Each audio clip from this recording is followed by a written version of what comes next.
Bonjour, voici une reconstitution de l'expérience de Tekwin et Bechlivanidis de 2020, montrant que nous déformons le temps afin de reconstituer des relations de cause à effet.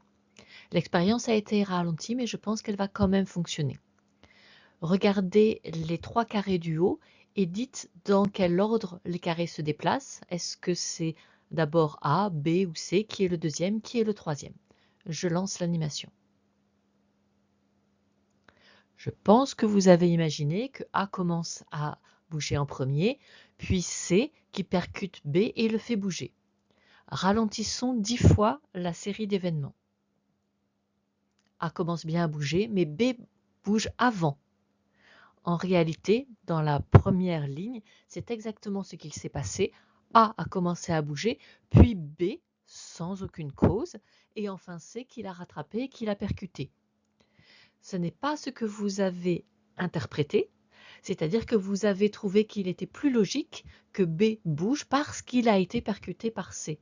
Et donc vous avez interverti l'ordre de déplacement des carrés en disant c'est A puis B, puis c'est A puis C puis B parce que C fait bouger B. C'est ce qui nous semble le plus logique, le plus cohérent, et donc nous réinterprétons après coup, alors qu'en réalité, notre système sensoriel a bien perçu que c'est d'abord A, puis B sans aucune cause, puis C qui le rattrape.